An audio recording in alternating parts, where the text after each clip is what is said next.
Okay, so welcome to episode 2 of the solo sessions.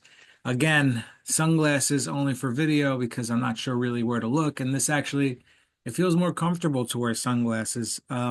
So let's talk a little bit about some of the questions I got on social media on Instagram. I put one of those Q&A things in the stories if anyone wanted to ask me anything about the podcast or me. So I have them written down. So some of them were about myself personally, and some of them were just about music, which was pretty cool. So I guess I'm going to start with the ones that are just, directly related to music and being a musician in general. So the first question is talent real or is everything just about hard work?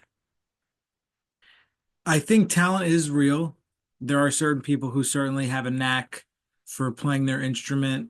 I remember when I was growing up and I started playing guitar, I had friends who were also playing as well, taking lessons and everything about the same time.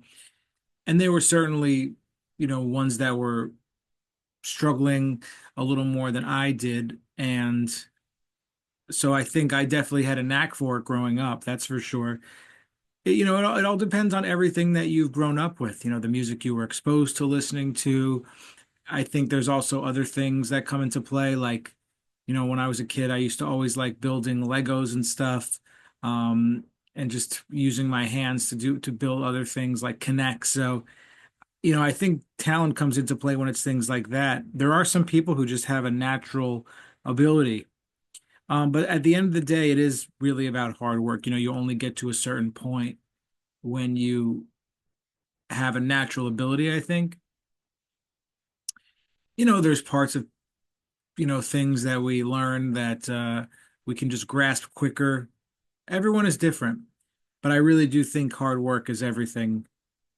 You get to a certain place on your instrument where you know that you can stay where you are, or you're actually going to have to start putting in time. So I started playing guitar at 9, and then probably for about the first 4 or 5 years or so, it was just I wasn't really practicing. I was just kind of doing it for fun and playing what I wanted to play. I was natural and quick to pick things up, like rock songs and stuff. But when I saw some great players play, like Steve Morse of Deep Purple, and I saw Joe Satriani, and I saw Dream Theater, and I said, okay, I definitely cannot do any of these things or even come close to it. So I think that's when hard work takes place, when you have a goal in mind of how you want to play the instrument.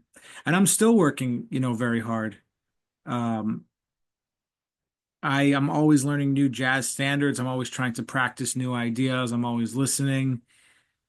It's, work ethic is something that just getting worse and worse in our society. Everyone wants everything so much quicker, instant gratification. Attention spans aren't there. And I mean, even my attention span isn't what it used to be even 5 years ago, just because we're easily distracted. But we have to practice that as well.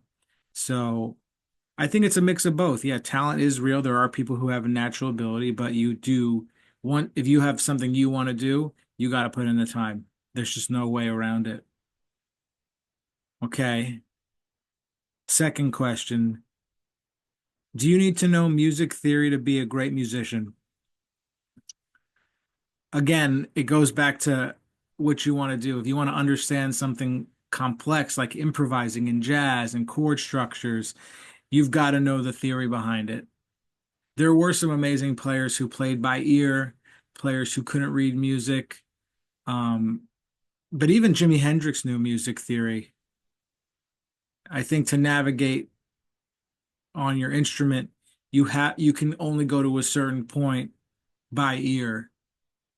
You do have to kind of know what's going on in terms of um, not just theory, but how your instrument works and how to play in all these different keys and everything. I think you do need to know music theory to be a great musician in the jazz context. But you can be a great musician and play pop and rock and not know anything. You can just, if a music is playing a song and it's only got 3 chords in it, some would say those people are great musicians who are playing those 3 chords, G, C, D, G, C, D, the whole song, or E minor to G, whatever it is. Those people can still play their instruments and some would consider them great musicians, but someone who's more advanced definitely knows that there's much more to it than that. It's all context dependent.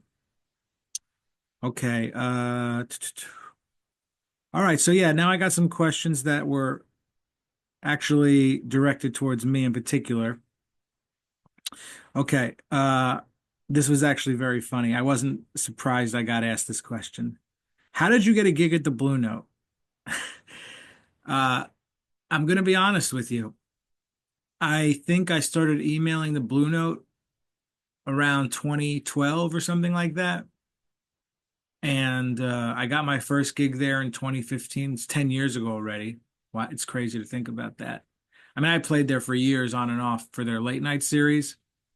They stopped doing that after COVID, basically. There used to be a midnight set. You start at 12:30, you go till 2 in the morning. That's the times I had gotten to play there with my groups. So, first gig in 2015. I started emailing them around 2012. I know for sure it was 2012 because I was on tour with my band and I was in a hotel, I think in Massachusetts, and I'm like, I'm going to email them now and, because the tour is going to be over and I really want to do something that's important to me.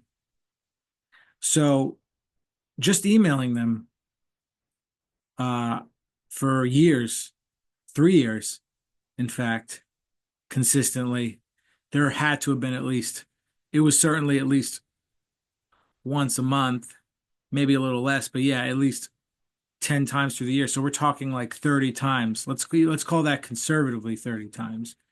This is just what you have to do. You have to email places if you want to play there. But then again, that's not everything. I've been emailing certain places for like 10 years, have yet to receive a response. I'm not going to name those names, you know, but I just assume that my emails already are going to spam to some of those places. I'm just trying to be honest. I'm just trying to be honest.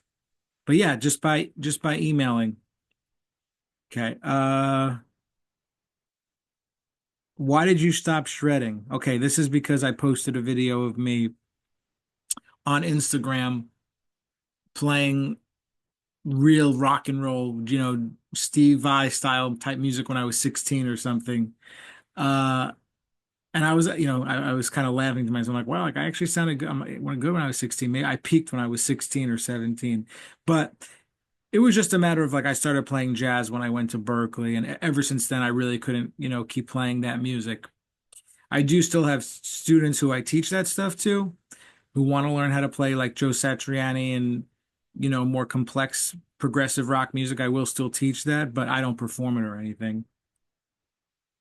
It's funny, one of my guitar teacher, his name is Ron Nash. Growing up, he taught me from, I think, age 13 to 17. We're actually still friends to this day. We see each other every now and then. He called me to play a gig. He's play a gig to sub for him maybe about 5 years ago. Um, and I'm like, Ron, I'm not the person to do it. I appreciate you calling me, but there's no way I can do this because I totally don't do it anymore. Because once you make the decision you want to go pursue jazz, you have to kind of, there's only 24 hours in a day. That's something I say a lot. You can't do everything. Um, and yeah, it's just, I'm not going to say I got bored of playing that way or anything. It's just that I made a decision to start to become a jazz musician when I was 18, and then that was it. I never looked back. Which brings me to my next point. Do you teach guitar or theory? That was a good question. I do teach guitar. I also, theory goes into place with that, but I've been teaching guitar since I'm 15 years old. I had students, maybe three or four, when I was 15 in high school. Friends of friends. Um, some of my friends, younger siblings, I would teach, neighbors, that sort of thing. $10 for a half hour, something like that, or $15 for a half hour. I don't. No, it was maybe it could have even been less. It was probably $10 for 45 minutes or something. But I still teach to this day. I have a lot of different students. One of the things I do is I'm a professor of guitar at Fairleigh Dickinson University in Florham Park, New Jersey. I've been there for, about 4 years. So I teach all the guitar students there. I really enjoy it. It was a job I always wanted to be a professor, so I'm happy to do it. But I still have a lot of other students who I teach piano to, guitar. We're talking very young students who are, 8 and some adult students as well who I teach as well. I'm open to teaching anybody that really wants to learn. Okay, there's just a couple more. So, did I ever feel like quitting music? Yeah, twice. I had a gig at a place in New York, the Bitter End, a very famous place on the West Village, and I had some interactions with some staff there the night that I played there that were just like I had never experienced like this. One of the people who worked there was so mad at my band for not bringing enough people, even though we had a good sized people. Like I know he asked for, I think they wanted like maybe like 20 people or something for us to bring, and we had like definitely around that much, maybe one less or something, or even one more. But he flipped out about the number of people and started, he literally like kicked my keyboard on the floor. I'm not joking. Like he it was on the floor. He like walked past it and kicked it. What an asshole, you know? Yeah, I remember I posted about that on Facebook. Yeah, but the day after that, it was just like I think I got upset about it for one day, and I'm like, man, this is just like if this is what I'm gonna have to deal with for the rest of my life. Yeah, that was the I thought about that maybe for about an hour about quitting the next day after that gig, but then I went back right back to it one time, and then maybe a couple of years ago. I had some physical issues. I had to have a neck surgery. I had something called occipital neuralgia. So there were a lot of doctors I had to see who didn't really know what was going on. And it was just a really hard period of a couple of years that I really struggled physically and emotionally, mentally because of that. It was really, really hard. One of the hardest times of my life. I'm talking about going to gigs in pain, physical pain, burning pain, and then actually having to leave a gig because I was in so much pain. Like I couldn't play. After that was after the surgery, I was still healing. But at one point, I'm like, you know what? Like maybe I thought about becoming a chiropractor for about, and again, this lasted about 24 hours. I'm like, yeah, this is not going to happen. But yeah, those were really two times where I thought about it. But other than that, it's like I have to do this. I love it so much. And when you're in it for more than half your life, then you kind of figure this is what you're going to be doing. But I don't know what's gonna happen in 5 years or 10 years. I would love for this podcast to, keep growing at the way it's growing and I think it's going to. I have a good feeling about it. I'm not going to stop. I'm really in creative control of the podcast, and I'm in control of the distribution. I book all the guests and do all the emailing, all that stuff to get people who want to do it. I do the recording. I do all the video and audio files, distributing them. I do all the social media and stuff. So I'm really in creative control. So it's really up to me as far as how I want to go to it. And I definitely said I want to do at least get to 1,000. And we're 3 months in and well over 100. So at this rate, like in a couple of years, I think we'll be at 1,000. But I would love to grow this podcast more and do this more and have instead of doing some other things that I do. But no, I'll never stop gigging or anything like that. That's my favorite thing to do. I love to play gigs. Even though I've said I don't like to play gigs and I like to play at home. No, I like to play gigs. I love to play music with people. Uh, okay. Last question. Do I feel pressure to keep proving myself in the jazz and music world? Um, that's a complicated question. Proving myself? No, I just want to be better than I was the day before. I just want to keep growing. But to the masses, no, I really don't care. I really don't care. I was talking to Nat Janoff. He's a great guitar player, my friend. He was on my podcast and we were talking.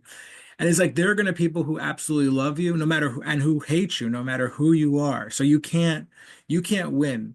You can have 100 people at your show, and there could just be one who doesn't like you, or two or three. You don't have to prove yourself to them. You have to be at peace with what you're doing musically. You have to know you're doing the best. Even if life gets in the way, you don't have time to really, you know, practice 8 hours a day, and you have life goes on. I'm 37 years old. It's a lot different than when I was in my 20s. I have a mortgage, I have bills to pay. I have a life partner. I have a nephew who I love. There are things in life that become, super important, that this other proving yourself in the jazz world really doesn't mean anything. I'm still going to play gigs and still have things booked for me, unquestionably, and still educate the audiences and do everything I'm doing. I will not stop that. But no, I don't have to prove myself to anybody. I have to be okay with what I'm doing. And yet I know when I'm okay. When I'm playing at home, I know when I'm playing well. When I'm on a gig, I know when I'm playing well. I have to be okay with it. And I have to know I'm still growing. And that's the thing. You have to really think about these things. And now I've kind of in the recent years thought about, how do you keep getting better? Uh, Aside from like, oh, practicing new technical stuff, like you have to have really specific goals in mind. And I've been thinking about this for, the last couple weeks. Really just, this year I'm like totally dead. I want to get better at just playing the blues. I, really playing the blues, like where you can only use a couple different notes and you just make someone, you feel it. When I say play the blues, that's like kind of like, what do you mean by play the blues? I'm talking about play the blues the way people like T-Bone Walker, Lou Donaldson, um, people like Grant Green. Grant Green played the blues, man. Let me, one of my favorites.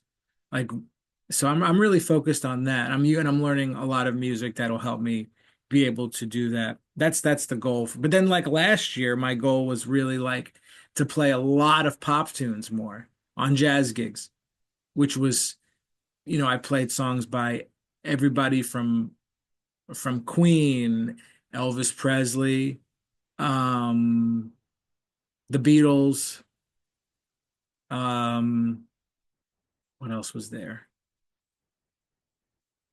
Lenny Kravitz, yeah, really try Led Zeppelin, even really tried to just go outside my comfort zone and play more of those songs in a jazz context. But again, I had to like them specifically. So, I was actually having a conversation with a great musician, an unsung hero, one of the masters. He's everything. He's so tremendous. I was talking to Mike Boone, great Philly bass player, someone I've admired for, you know, such a long time. We were on the phone last night and we were talking about that. Being in competition with yourself is what's important. We're students and he feels the same way. And it was so refreshing to hear someone of his stature talking about that, about wanting to just keep growing. We're never, the music is so much bigger than us. He's going to be on the podcast. We just haven't, we haven't scheduled it, but man, what a what a tremendous musician. What a great guy. What a great player. Can't say enough great things about him musically. So that was really nice to connect with him and talk to him. So, who are we speaking with today? Got a couple of interviews scheduled today. Looking forward to them. Going to be speaking with a drummer, Jeff Williams, saxophonist Anthony Nelson, and guitarist Max Light. Great players, so I'm looking forward to speaking with them in a little bit.